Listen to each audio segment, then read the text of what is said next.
Coming up on today's episode of the Salesman Podcast. Yeah, well, I think the first thing to do is just define what burnout is. It was interesting, in the last year, the World Health Organization, they actually recognized burnout as a legitimate medical diagnosis. So it kind of gives it kind of like addiction. You know, if you go back multiple years, people would be like, well, it's a choice. One of the things I like to do is I have these 3 circles. And so on the inner circle, it's really looking at like, what are my behaviors? Am I isolating? Am I cutting myself off from people? Am I not going and putting in the hours that I should be at work?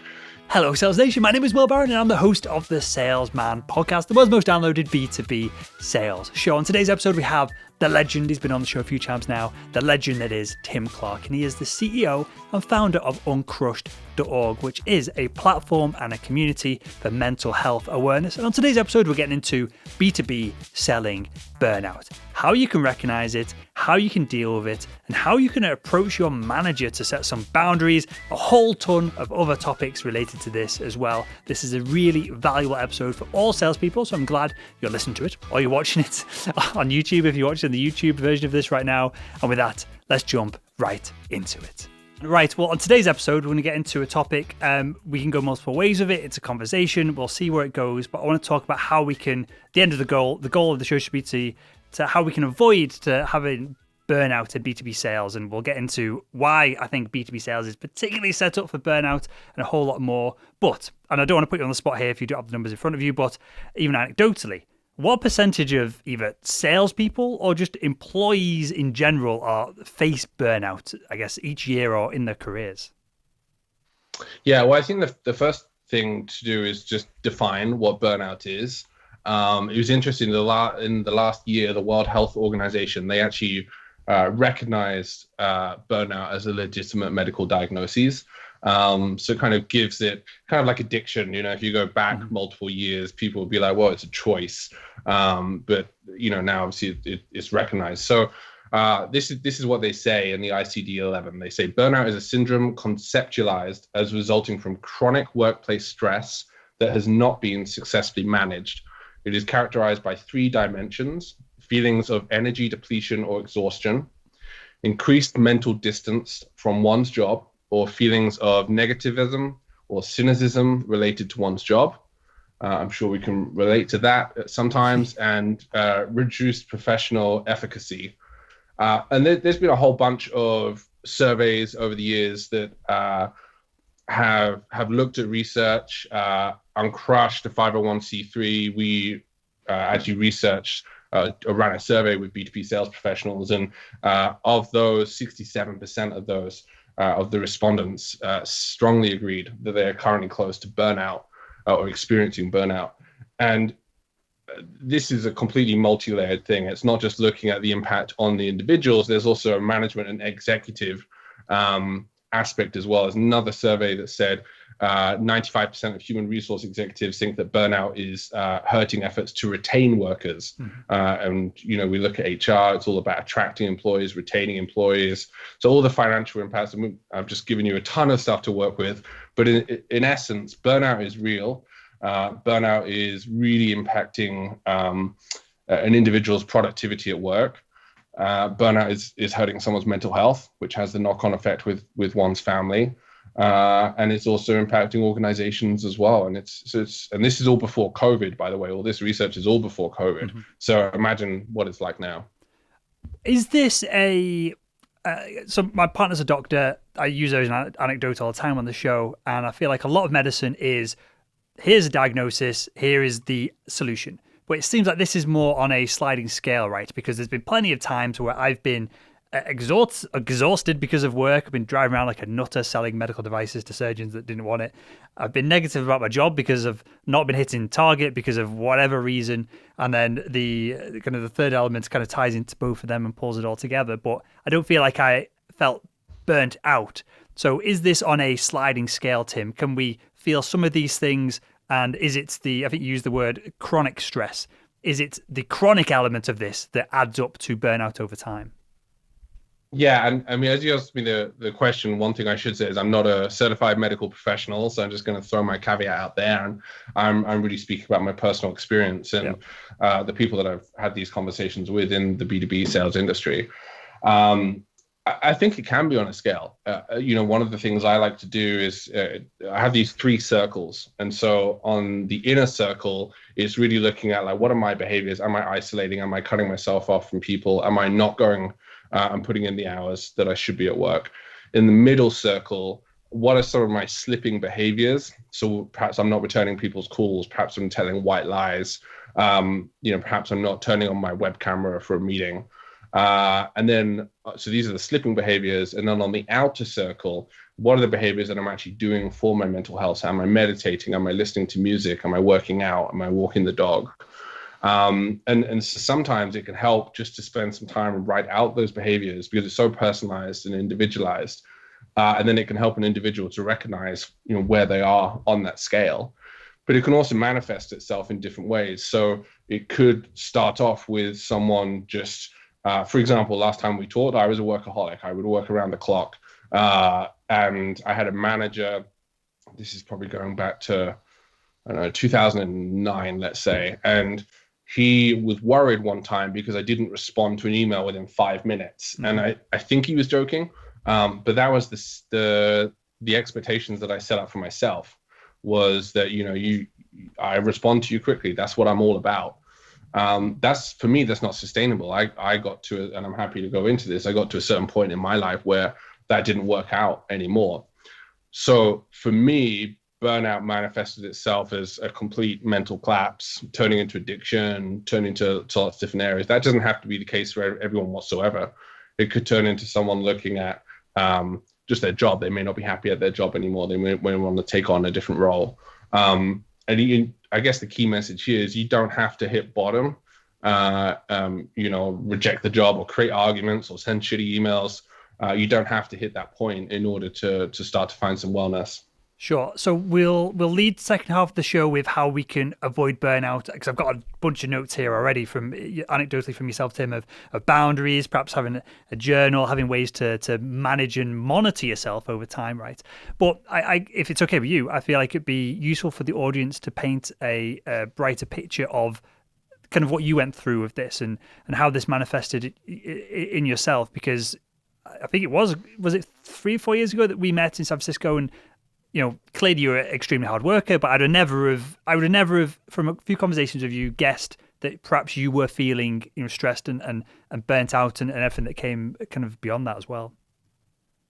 Yeah, I presented at the University of Texas in Dallas, Dr. Howard Dover's great sales professionals course there.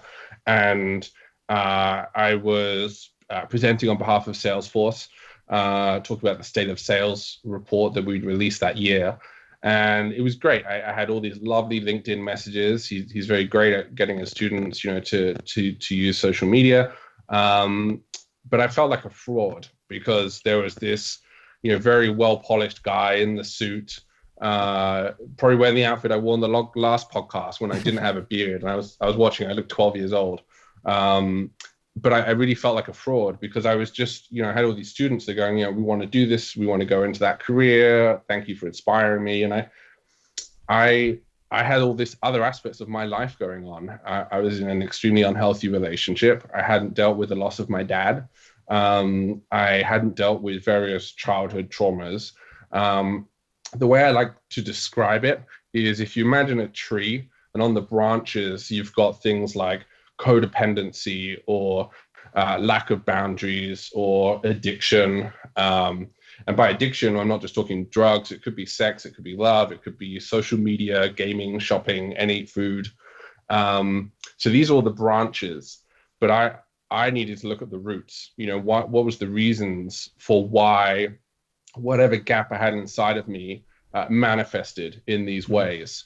And so So you wouldn't have known because I did such a great job of keeping it hidden because I couldn't possibly speak to my peers, speak to my manager and say it. And even in the research, that we did last year, 60% of the respondents said that, or agreed or strongly agreed, they would be viewed negatively for taking time off to manage burnout. You know, people don't want to have these conversations or ask for a mental health day. Plus, you know, we talked a bit about this before the show. There's a cultural aspect as well. You know, British stiff upper lip. You don't speak about feelings or emotions. I keep it in. So, and sorry to interrupt, Tim, just on that, anecdotally again, Tim asked me before how's it going, Will? How was the things? I'm like, yeah, well, revenue is up and we're doing this. I was like, no, we're having a conversation about mental health. This is not the question that I was asked. And that was just what was top of my mind. And I made that assumption, and it wasn't via an assumption via Tim, you as we were going through our conversation. It was, that must be what people on a business podcast want to know, when that wasn't accurate, was it? Yeah, and you know, if I go back several years ago, everything for me was about business. I didn't understand why people had kids. You know, why can't you respond to my email quicker?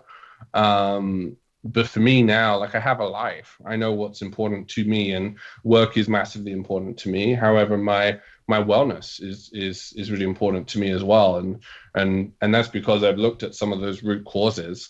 And now have found healthier coping mechanisms at the branch level.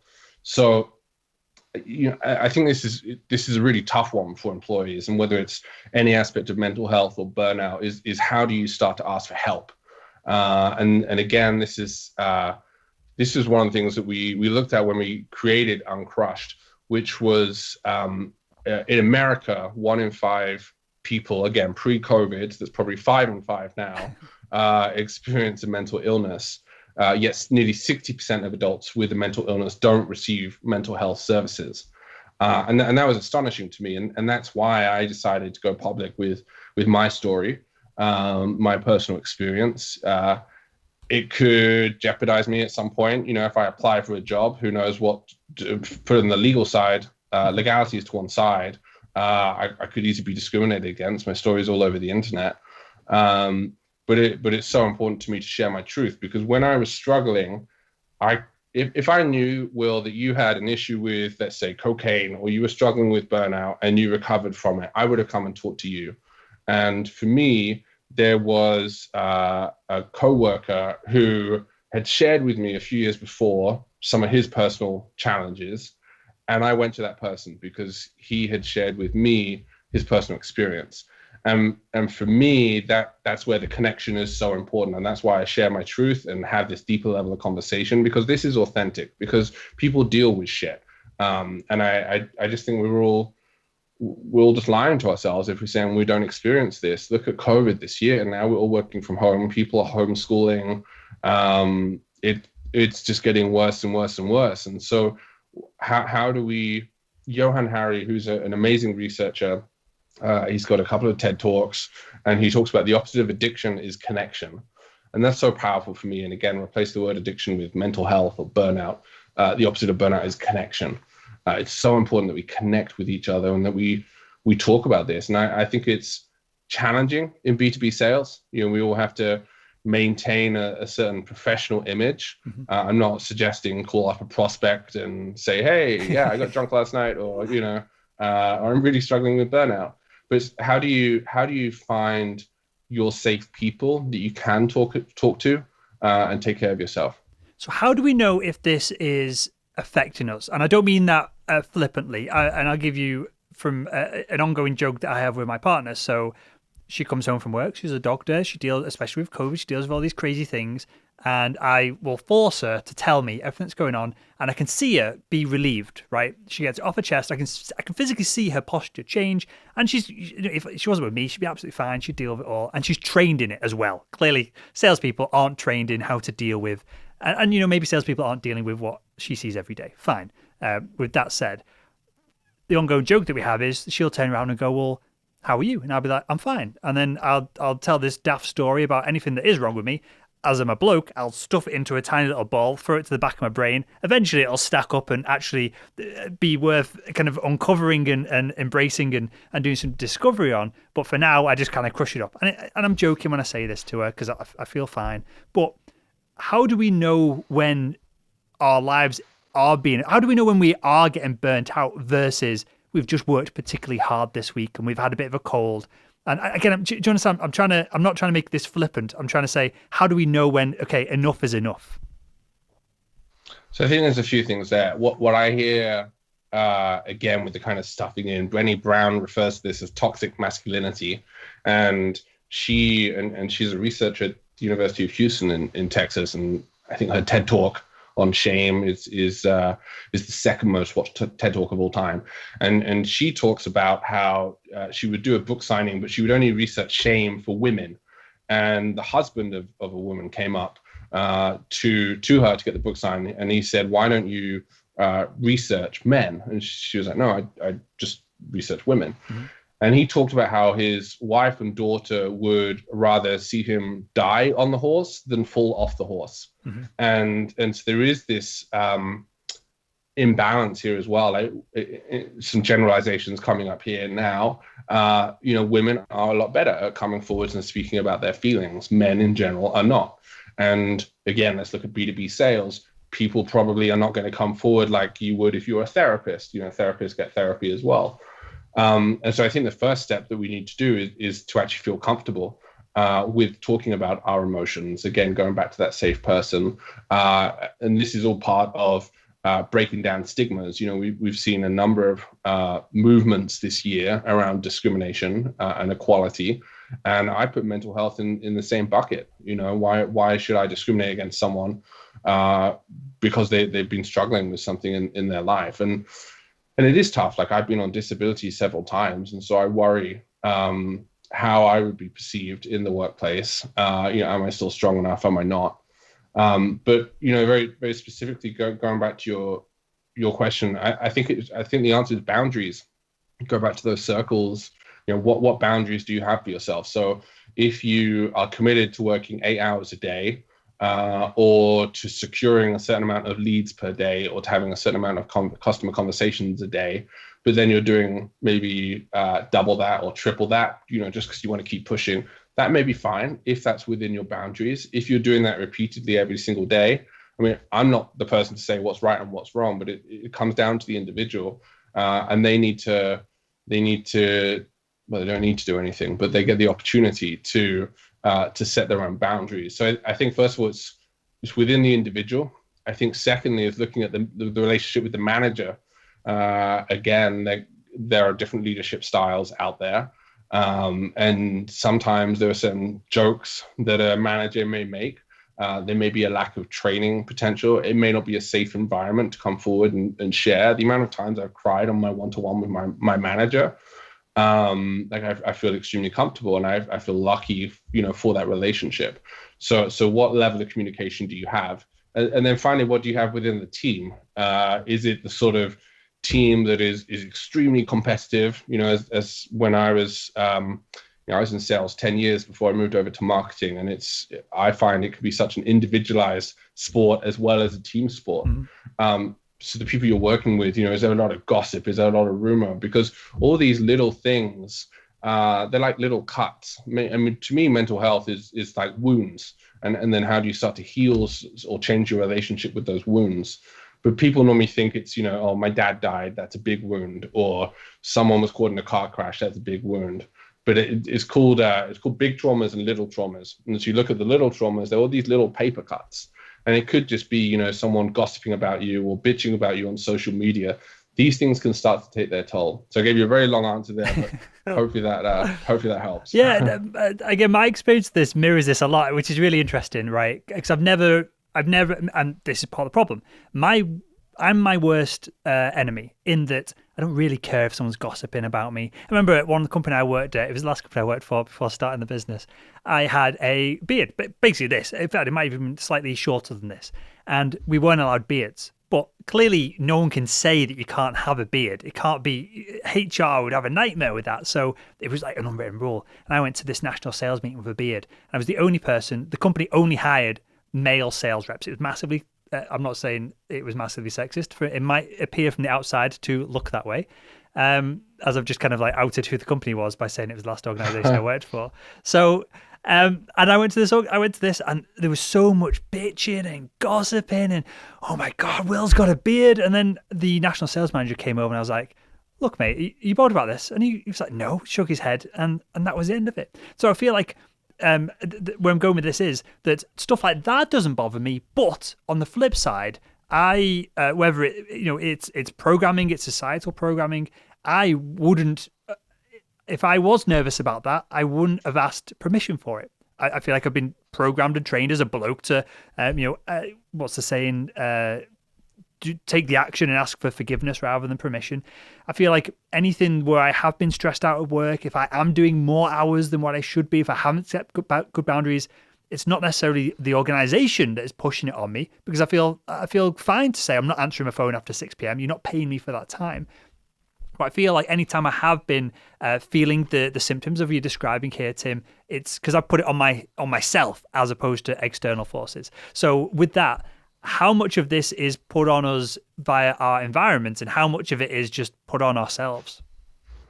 Yeah, I think it can really be a combination. I mean, again, the research that we did, 55% of the respondents strongly agreed that their office surroundings to be highly politically charged. 43% strongly agreed their work environment is toxic.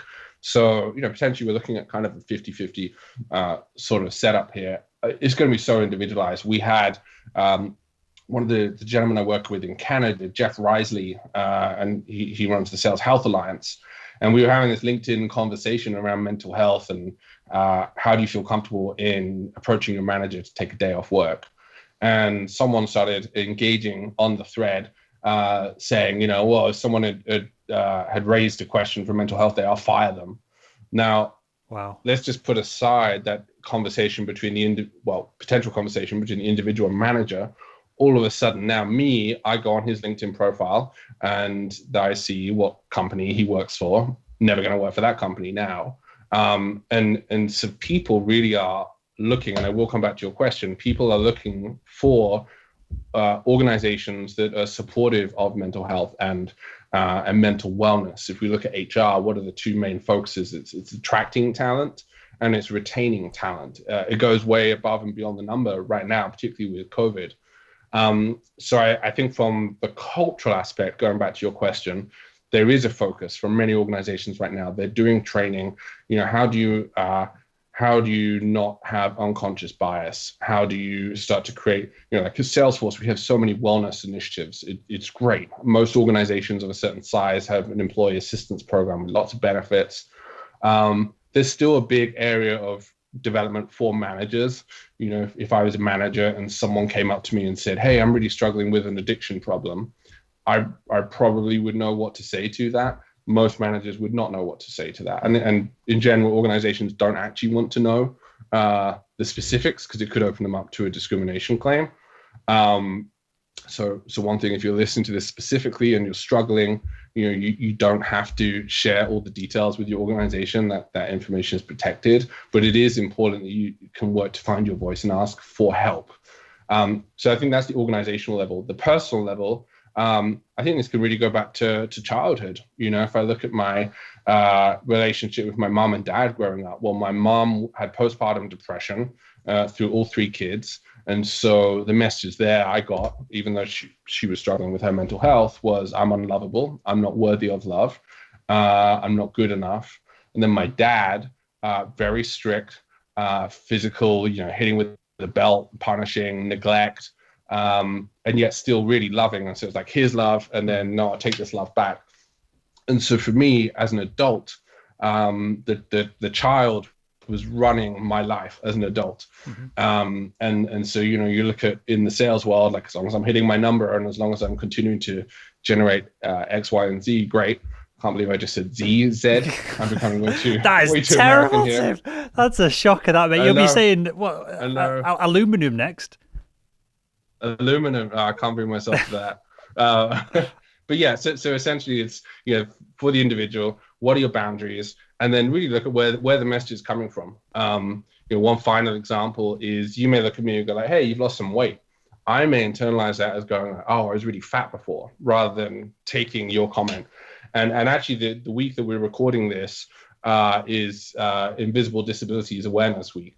And so the key message here is you don't know what someone has going on behind their eyes, whether it's something very strong or weak, but either way, like just to be really careful with your words. Okay, so let's get real practical now for anyone who's listening to this who's thinking, I've got these symptoms that Tim is describing.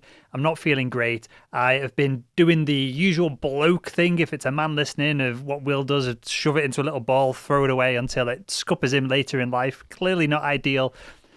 What do we do if we want to set better boundaries with our sales manager? And let's paint worst kind of case scenario here, Tim, and maybe our sales manager is a bit of an arsehole, she's a bit of an arsehole. How do we go about telling them that we only get paid to work 9 till 6 or whatever the hours are, and we don't feel it's appropriate to be answering emails within 5 minutes, taking calls, running round after customers or whatever it is, and we need to, as you said, and I've highlighted this, which we'll come back to, you have a life outside of sales. How do we set a boundary with our sales manager that is both, professionally appropriate, but also appropriate for our own mental wellness as well? I think the first thing is communication. It's understanding, first of all, what are the manager's expectations of you as an individual. If they give you a massive list of expectations, which are just impossible to do within those hours, then it's conversation on asking how am I meant to do this, within those hours. So that's really important then, just to understand, is your job even possible within the hours that you have? I think the other key thing is understanding, like, what does your life look like? What do you want it to look like? I'm sure we've all read, well, that's a big generalization. Many of us have read the stories online of people in their 80s or 90s looking back at their lives, and they don't want to just look at how much career success that they had. So what does my life look like? And if I look at COVID earlier on in this year, my life consisted of working, Netflix, eating, and sleeping. That's not how my life looks like today.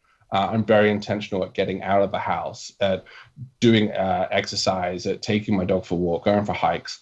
And so for the individual, I would say start pen and paper is always so critical. You get away from the computer, really just get this pen to paper and look at what does your life look like. And then from that, you can, if you're like me, where I really like my structure, I start to plan this all out in my calendars. So I go to various 12-step meetings as part of my recovery. They're non-negotiable for me because if I don't have my sobriety, then the rest of the stuff falls apart for me. That 12-step meeting could be a therapy meeting, for example. Strongly advise or encourage people to seek professional help, and that may be one-on-one. It could also be community-led support help as well. So on a group basis each month, I host a grief support group of people in their 20s and 30s. So I've done all this work to look at what are the support levels that I need. And that's what I would encourage for individuals as well. And I will say, like, this has taken me a good few years to learn about all this stuff. And so in the middle of 2017, which is when everything came down for me, I didn't know anything about this, like a therapist, rehabs, 12-step meetings. And so that's where it's so important that you just ask that question, or ask the same as a sales question, like an open-ended question, to understand, what initiatives does your organization have for mental health, and then from there, looking at what would work for you. Yeah, and I feel like and you might tell me off here because maybe I'm pitching the wrong message, and so do be kind of don't feel like you have to hold your tongue here, Tim. But I often talk about sales being, there's two ways to have a career in sales, right? There is long-term success. You work 9 till 6, whatever the hours are. That doesn't really matter. You have a life outside sales and you plod along, you earn great money and you crush it and you retire probably a little bit earlier than what everyone else is retiring because you've got the opportunity of the value that you can add to your buyers directly translates into revenue and cash in your pocket. Now, the other way, and this is how I've always done it, so I feel like that's one way. I feel like being in the middle is the problem, but that's one way. The other way is to treat sales like a startup, and you go into crazy mode for 5 years and you just try and gather as much revenue as you possibly can. This is what I did. Then I started my own business, in which case then I feel like I've now bought my time. I don't have, I still have to work to earn revenue, but I now own my time. I can do whatever I want, when I want, within reason.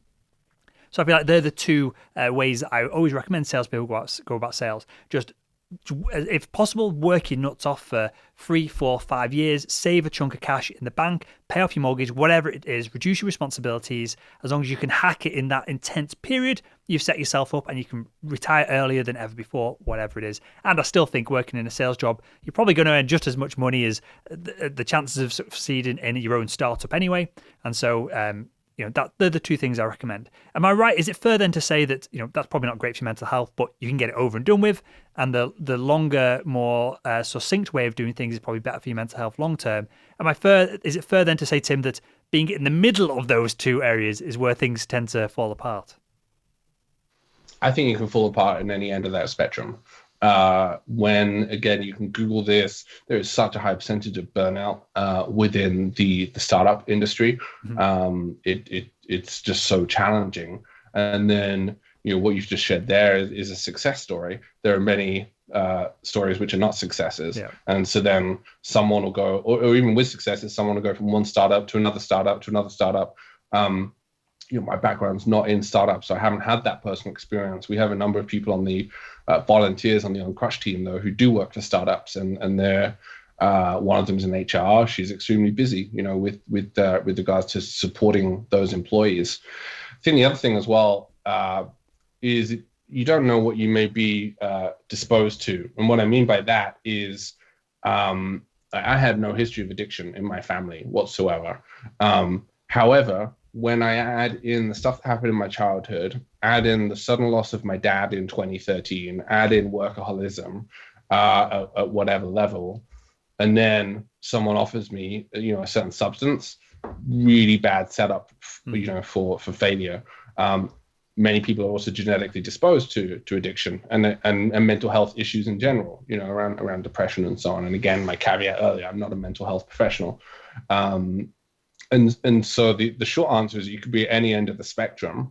Burnout may take some people several years to reach burnout. It may take someone a couple of months to reach burnout. And as I said, depending on what your remember those circles, the outer circle is, depending on what behaviors you're exhibiting in the outer circle, you may fall real quickly. Yeah, that is a brilliant point, and it's something I talked about on other shows for other reasons, but we've got to take into account survivor bias, right? Of the people I have on the show who would just say, hustle, hustle, hustle, who, driving Ferraris are doing really well. Well, for every one of those who are saying that, there's probably 50, 100, 1,000 people who have suffered through all of this, right? Yeah, and I want to say something extremely rude to those people that go hustle, hustle, hustle, but that's their personal choice. For me, that would have been me several years ago. As I shared with the example earlier on. For me now, I want to look at how many people's lives can I really help. We actually we've run many events for Salesforce employees this year around mental health, and UNCrushed actually partnered with Salesforce around one this year, and we had 5 or 6 employees sharing their personal experiences around mental health, and that covered from addiction to depression to burnout, and that was so powerful for me just to connect with them and to understand their personal experiences. So to me, that's what success looks like. Clearly, I still want the great job.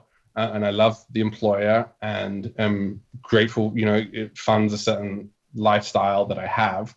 However, I want more from that. And so for me personally, hustle, hustle, hustle isn't an option for me because I just have different goals in my life. So actually going back to the start of this, like, who am I to say to someone, F you, that's not right? For me, that's not right. For someone else, maybe it is. I've just done a lot of work on understanding, what's important to me.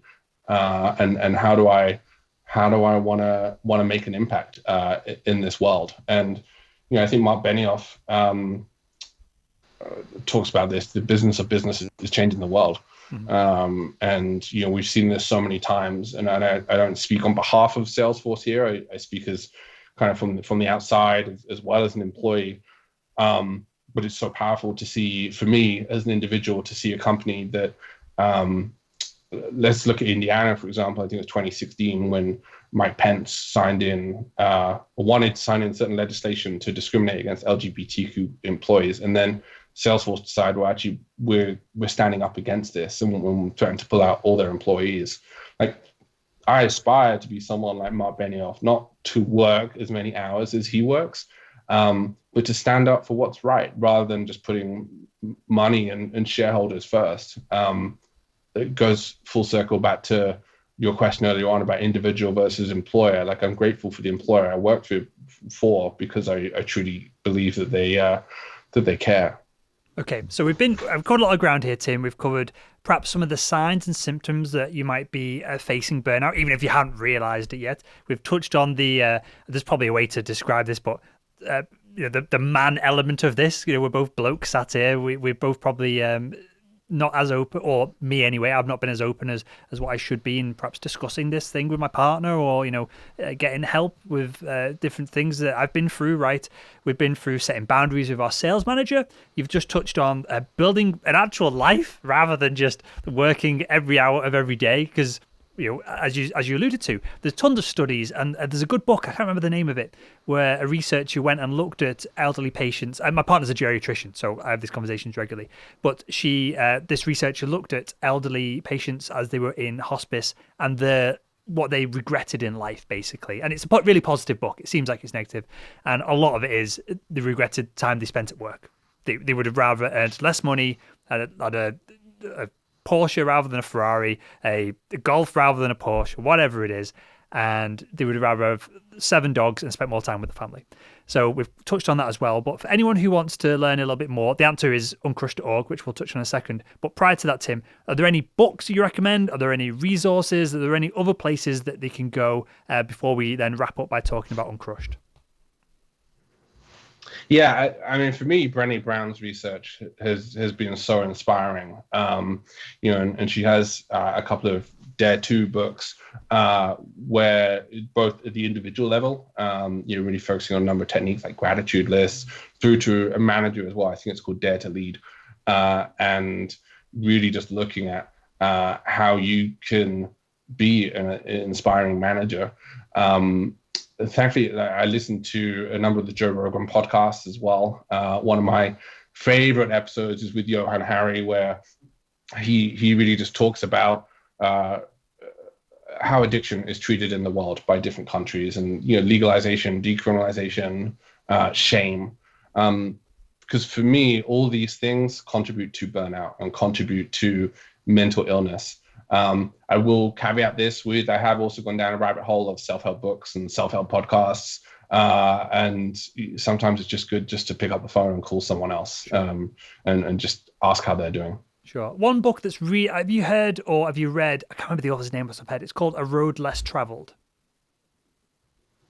I haven't heard of that. I will send you a copy of it. This book, thick book by, I think he's a clinical psychologist. I learned 2 things from it. One, a healthy relationship is when 2 people both choose to be together as opposed to need each other, and they're intertwined. And I've built with my partner now, and I keep bringing her up. Clearly, I feel like there's some subconscious thing here that I need to have a chat with her about my mental health after this conversation.